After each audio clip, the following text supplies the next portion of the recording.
Madame Ossé, épouse Ebang Essono. Je suis prophétesse et présidente d'un mouvement qui prône la dignité et le droit humain.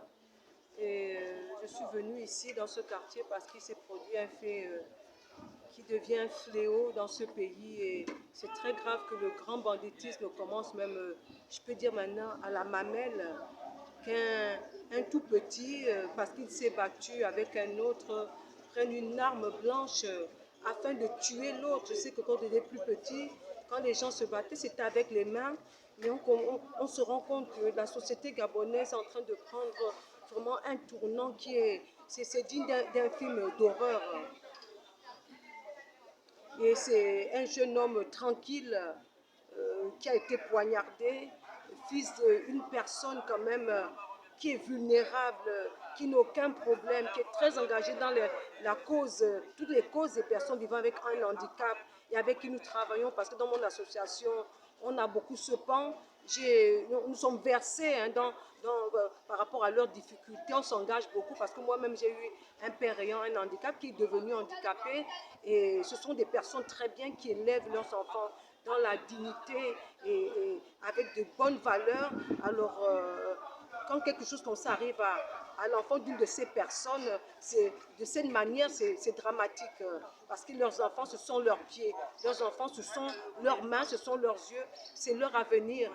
Et moi, j'interpelle vraiment, parce que nous sommes dans une période de transition, et bien, la transition doit se faire au niveau des idées. Le Gabon nouveau, c'est un nouvel état de cœur. Il n'y a pas d'amour, il n'y a pas de compassion, il n'y a pas de respect pour la vie humaine. Et il faut que ça cesse. Hein. Il y a quand même un commandement que tout le monde connaît, aime ton prochain comme toi-même. Et bien quand même, moi je me mets à sa place, je n'aurais jamais voulu vivre ça.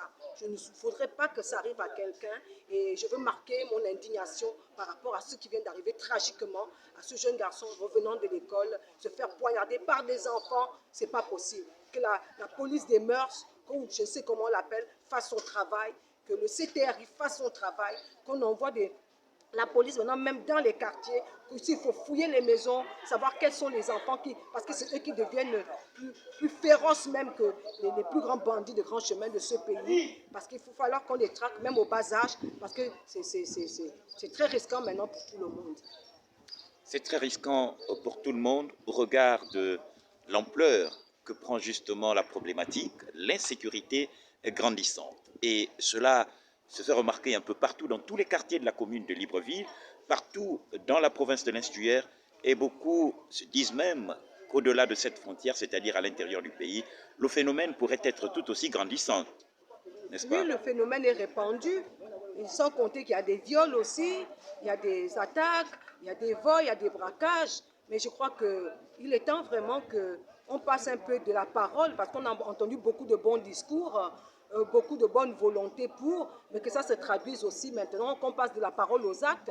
On veut voir maintenant, on ne peut pas vivre les mêmes choses que l'équipe passée, les mêmes situations que pendant qu'on était encore dans l'équipe passée. Ce n'est pas possible. Ce sont les militaires qui sont aujourd'hui au pouvoir, et bien qu'ils nous démontrent leur capacité à ce niveau. Oui, on fouille les voitures, oui, on arrête les voitures, mais qu'on protège plus les habitants, les populations, ce serait beaucoup mieux pour nous. La presse vous remercie. Je vous remercie aussi.